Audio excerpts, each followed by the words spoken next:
नमस्कार, मेरा नाम डॉक्टर शिल्पा जैन है। मैं एक आयुर्वेदाचार्य हूँ और मैं लगभग 20 साल से प्रैक्टिस कर रही हूँ पंचकुला शहर में। आज मैं आपको कुछ योगा के बारे में बताना चाहूँगी जो कि आयुर्वेदा का एक अभिन्न अंग है। योग का मतलब होता है, जैसे हम सब जानते हैं, योग मतलब मेल प्लस जोड़ना। तो हम इसे योग क्यों कहते हैं? क्योंकि ये एक तरह से हमारे शरीर को हमारी आत्मा के साथ मिलाता है, क्योंकि इसमें हम मेडिटेशन करते हैं, ध्यान करते हैं। सेकेंडली, ये हमारे शरीर को हमारी अच्छी सेहत के साथ, स्वास्थ्य के साथ मिलाता है, तो हम इसे योगा बोलते हैं। आजकल योगा सब लोग करते हैं, बहुत अच्छे से करते हैं, यूट्यूब पे देखकर या किसी की गाइडेंस के अंदर भी करते हैं। तो आज मैं आपको कुछ ऐसे योगासन सिखाऊंगी, ऐसे बताऊंगी जो हैं तो बहुत कॉमन, लेकिन उनका यूज़ कब करना चाहिए, किसको करना चाहिए, ताकि आप उसका पूरी तरह से लाभ उठा सकें। तो आज हम जो पहला योगा करेंगे, उसके लिए सबसे पहले हम करेंगे उतान पाद आसन। उसके लिए हम अपने मैट के ऊपर लेट जाएंगे और कुछ योगा के जो नियम होते हैं कि आप जहाँ पर योगा करेंगे वो हवादार जगह होनी चाहिए, आपका मैट अच्छे से मोटा होना चाहिए ताकि आपकी कमर के ऊपर जोर ना आए। तो सबसे पहले हम करेंगे उतान पाद आसन। पेट खाली होना चाहिए, सुबह का समय सबसे अच्छा है। आपने क्या करना है, पीठ के बल लेट जाना है, आपके पैर आगे की तरफ तने रहेंगे, हथेलियाँ नीचे ज़मीन की तरफ, सिर ज़मीन पर, और धीरे धीरे से श्वास को भरते हुए दोनों टांगे ऊपर उठाएंगे 30 डिग्रीज तक। यहाँ पर होल्ड करेंगे, धीरे धीरे श्वास को छोड़ते हुए वापस। तो ये हमारा उत्तान पाद आसन। इसको जैसे कि हमने देखा, हमने दोनों टांगों को ऊपर उठाया तो हमारे पेट के नीचे वाले भाग पर जोर आया, तो इससे हमारी इंटेस्टाइन्स जो हैं वो क्लीन हो जाती हैं, कॉन्स्टिपेशन ठीक होती है, गैस की प्रॉब्लम ठीक हो जाती है। महिलाओं में यूट्रस रिलेटेड कोई भी प्रॉब्लम है, जैसे कि पीरियड्स नॉर्मल नहीं आते हैं, या यूट्रस बल्की है, उसकी एंडोमेट्रियल लाइनिंग थिक है, तो उसमें ये आसन रेगुलर करने से बहुत फ़ायदा होता है। और सबसे बड़ी बात, इससे पेट की चर्बी भी कम होती है। तो ये जो पहला था उतान पाद आसन। उतान पाद आसन मतलब उतान मीन्स ऊंचा, पाद मीन्स पैर, और आसन हमने पैरों को ऊपर करके इस आसन को किया, तो इसे उतान पाद आसन कहते हैं। एक बार फिर से करेंगे। पहले आराम से ज़मीन पर लेट जाएंगे, रिलैक्स करेंगे। अब श्वास भरते हुए दोनों टांगे ऊपर की तरफ 30 डिग्रीज तक, श्वास छोड़ते हुए नीचे। इसका अभ्यास अगर आप शुरुआत में कर रहे हैं तो 2 बार अभ्यास करें, फिर थोड़ा सा सांस लें, फिर 2 बार करें। बट जो लगातार योगा की प्रैक्टिस करते हैं उनको इसका अभ्यास कम से कम 5 बार करना चाहिए। 5 बार के 3 रेपिटेशंस करने चाहिए। तो ये हमारा उत्तान पाद आसन। इससे आगे जो हम नेक्स्ट आसन करेंगे वो है पवन मुक्त आसन। जैसे कि नाम से विदित है, पवन मीन्स वायु, जो शरीर की, पेट की वायु को बाहर निकालता है, उसे हम पवन मुक्त आसन बोलते हैं। इसमें भी हम पीठ के बल इसी तरह लेटे रहेंगे, टांगे नीचे रहेंगी। सबसे पहले आपने अपने बाएं घुटने को पकड़ना है दोनों हाथों से, श्वास भरना है, छोड़ते हुए धीरे धीरे आगे बढ़ते हुए नाक से अपने घुटने को टच करेंगे, होल्ड करेंगे यहाँ पर।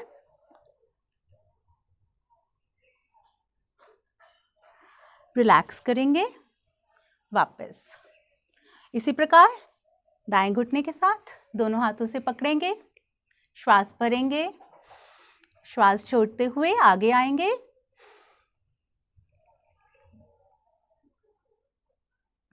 श्वास छोड़ते हुए वापस।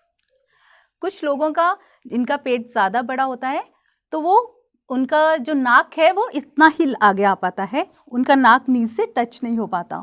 तो उस केस में अभ्यास करते रहें, जितना हो सकता है मैक्सिमम करें, और धीरे धीरे जब आपके पेट की चर्बी कम हो जाएगी तो आप इस आसन को प्रॉपर्ली कर पाएंगे।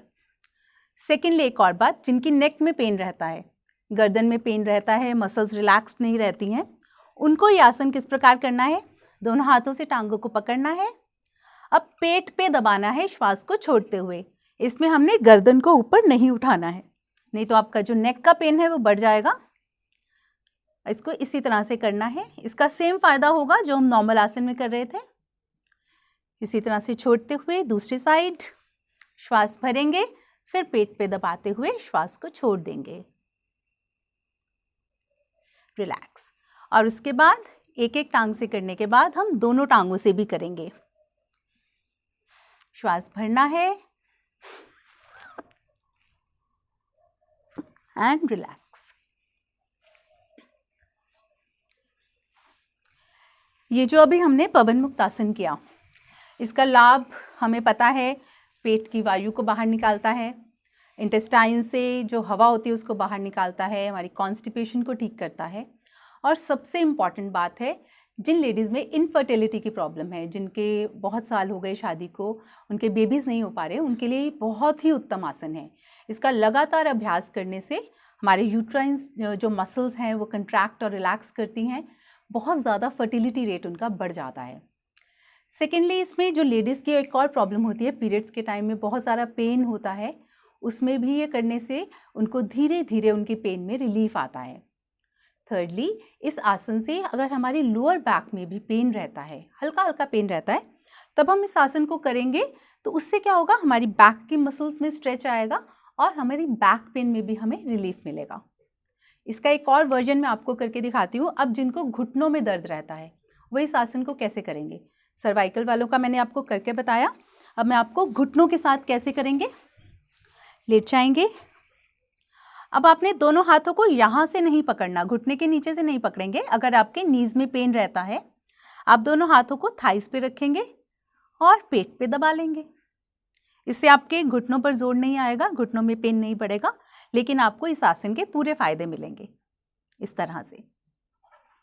और अगर आपको सर्वाइकल की दिक्कत नहीं है बट घुटने का पेन है, तो आप इसको इस तरह से करेंगे। श्वास भरेंगे, छोड़ते हुए आगे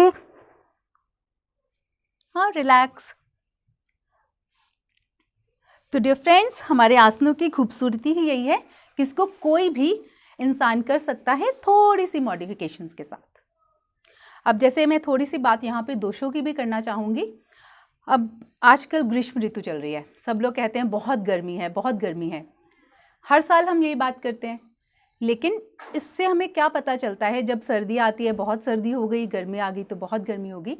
तो उसका कारण है कि हमारी एजिंग प्रोसेस शुरू हो गया बॉडी का। वातावरण में चेंजेस तो वैसे ही आ रहे हैं जैसे पहले आ रहे थे, लेकिन हमारी सहन शक्ति कम हो गई है।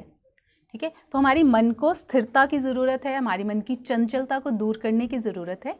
उसके लिए एक बहुत ही प्यारा सा आसन, बहुत ही सुंदर है और जो कि बहुत आसान आसन है, जिसको सब पता है, सबको जिसके बारे में, हम वो आसन करेंगे। इसमें हम वज्र आसन करेंगे। दोनों पैरों को पीछे लेके जाएंगे, पंजे बाहर की तरफ और एड़ियाँ इस तरह से नितंबों के ऊपर। इसमें पंजे हमारे बाहर की तरफ रहेंगे और इस पोजीशन में हम होल्ड करेंगे। अब जैसे मैंने बताया कि एक तो ये मन की स्थिरता लाता है, मन की चंचलता को दूर करता है। दूसरी बात, एकमात्र आसन है जो हम खाना खाने के बाद कर सकते हैं। ठीक है, तो क्यों खाना खाने के बाद क्यों करते हैं? बिकॉज इससे इनडाइजेशन की प्रॉब्लम सॉल्व होती है। अगर किसी को खाना डाइजेस्ट नहीं होता या खाना डाइजेस्ट होता है उसके बाद अपारा आ जाता है, तब भी वो इस आसन में बैठेंगे तो बहुत आराम आएगा। एक इस आसन में बहुत खास इंपॉर्टेंट बात क्या है, हमारे हिप्स जो है वो ऊपर है, नीज हमारे नीचे हैं। ठीक है, और जब हम चौकड़ी लगा के बैठते हैं, जब हम सुख आसन में बैठते हैं इस तरह से, तब क्या होता है, घुटने ऊपर, हमारी जो हिप्स है, नितंब है, वो नीचे चले जाते हैं। तो इससे हमारी स्पाइन की जो शेप है वो बिगड़ जाती है।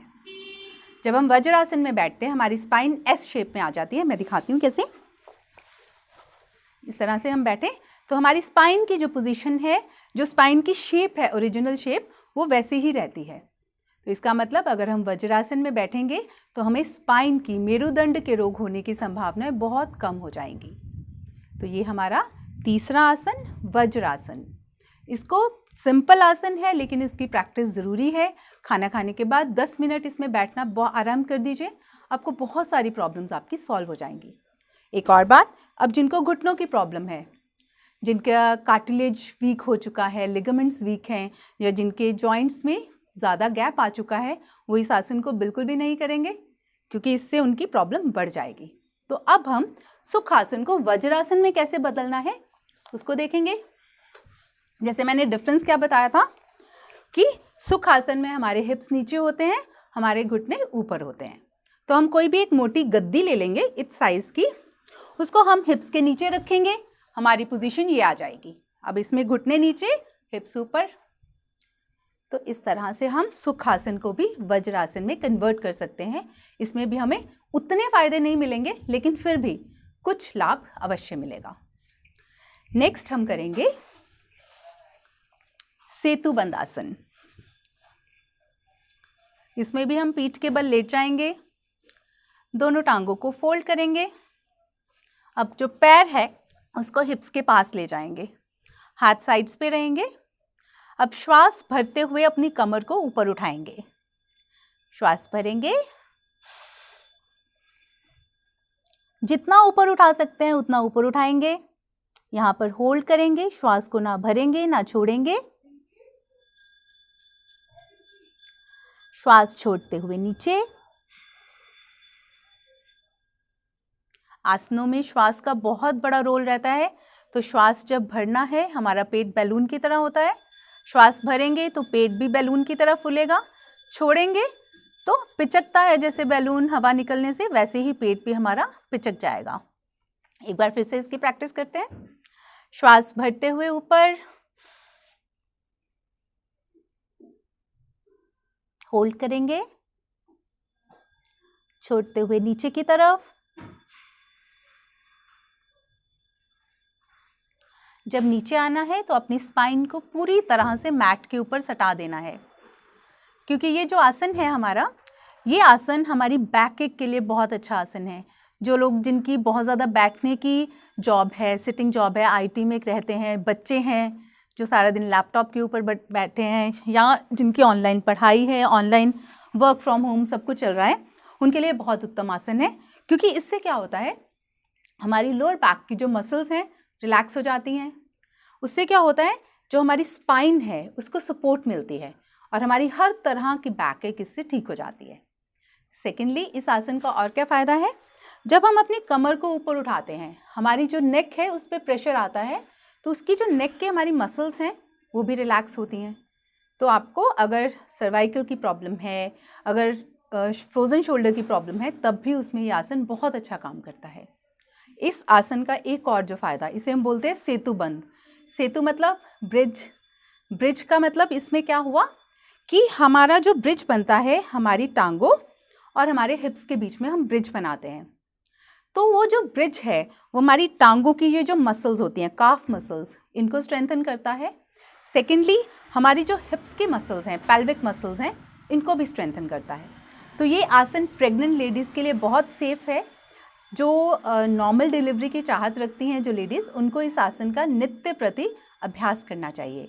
इससे हमारी जो लेबर पेन सहने की शक्ति है यहाँ की, वो बहुत अच्छी हो जाती है, पेल्विक मसल्स खुलती हैं और बेबी की नॉर्मल डिलीवरी होने के चांसेस बहुत अच्छे होते हैं। तो ये तो हमारा चौथा आसन, सेतुबंद आसन। इसके बाद हम एक और आसन करेंगे, उसमें भी हम सीधे होके लेट जाएंगे। इसे हम बोलेंगे नौका आसन। नौका मतलब बोट, बोट मतलब बोट की शेप छोटे बच्चे बनाते हैं इस तरह से कॉपीज के ऊपर, सेम हमने बॉडी की शेप वैसी बनानी है। पीठ के बल लेटेंगे, टांगे सीधी, हाथ साइड्स पे। अब हम श्वास भरते हुए दोनों टांगों को, अपने सिर को मतलब कंधों से ऊपर सिर तक, और दोनों हाथों को 30 डिग्रीज तक उठाएंगे। ओके, श्वास भरेंगे, पहले यहाँ पर होल्ड करेंगे, फिर श्वास छोड़ते हुए धीरे धीरे वापस। एक बार फिर से इसका अभ्यास करेंगे। श्वास भरते हुए,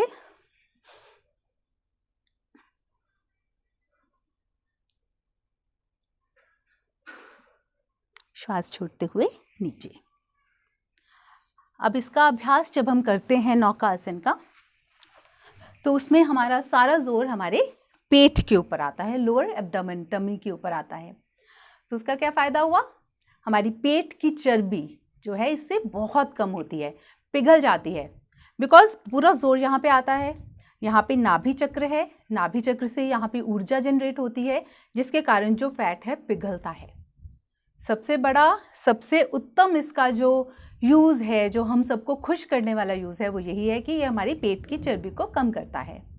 दूसरा, हमारा क्योंकि सारा प्रेशर यहाँ पे आता है, तो यहाँ पे इंटेस्टाइन्स का वास है। इंटेस्टाइन्स की कोई भी प्रॉब्लम है, इंटेस्टाइन्स सिकुड़ जाती हैं, कॉन्स्टिपेशन रहती है, लूज मोशंस रहते हैं, तब भी ये आसन बहुत अच्छा रिजल्ट देता है। थर्डली, फीमेल्स में कोई भी इश्यूज़ आते हैं, पीरियड्स रिलेटेड इश्यूज़ हैं, या उनकी बैक एक रहती है पीरियड्स के टाइम, या फिर कई बार क्या होता है कि जैसे नॉर्मल पीरियड्स नहीं आते हैं, कभी डिलेड आते हैं, कभी जल्दी आते हैं, कभी हैवी ब्लीडिंग होती है, उसमें भी ये बहुत अच्छा रिजल्ट देता है। अगर यूट्रस की लाइनिंग थिक है, एंडोमेट्राइटिस की प्रॉब्लम है, एंडोमेट्रोसिस की प्रॉब्लम है, उसमें भी इसके रिजल्ट्स बहुत ही अद्भुत हैं। तो इसका अभ्यास फीमेल्स को खासकर नित्य प्रति करना चाहिए, डेली करना चाहिए, कम से कम 5 बार, और होल्ड के साथ करना चाहिए, जितना मैक्सिमम आप होल्ड कर सकते हैं इसको, उसका अभ्यास करना चाहिए। इसमें एक और ख़ास बात, अगर कईयों को नेक में प्रॉब्लम है, सर्वाइकल की प्रॉब्लम रहती है, या चक्कर आते हैं, तो उनको किस तरह से इसका अभ्यास करना है वो भी हम देखेंगे। इसमें हाथों को 30 डिग्रीज तक उठाएंगे, टांगों को उठाएंगे, लेकिन हम नेक को रेज नहीं करेंगे। श्वास भरते हुए, अब नेक में नहीं उठाई, लेकिन सर्वाइकल है तो नेक नहीं उठाएंगे। श्वास छोड़ते हुए नीचे। तो इस तरह से फ्रेंड्स, आज हमने 5 आसनों का कॉम्बिनेशन देखा, जो कि देखने में सरल है, लेकिन अगर उनको सही टेक्निक के साथ, अपने श्वास की क्रिया के साथ करेंगे, तो ही वो अद्भुत लाभ देंगे, तो ही वो आपके साथ, अपनी पूरी हेल्थ के साथ आपके शरीर का योग बना पाएंगे। सो फ्रेंड्स, अब नेक्स्ट एपिसोड के लिए अगर आपको किसी पर्टिकुलर डिजीज़ के बारे में आसनों की जानकारी चाहिए, या आप चाहते हैं कि कुछ आसन आप सीखना चाहते हैं उसके बारे में, या फिर कुछ आसन मैं अपनी तरफ से उसमें कराऊंगी, तो उस एपिसोड को देखने के लिए तैयार रहिएगा, वेट कीजिएगा। नेक्स्ट एपिसोड के लिए हम काम कर रहे हैं। सी यू सून, बाय।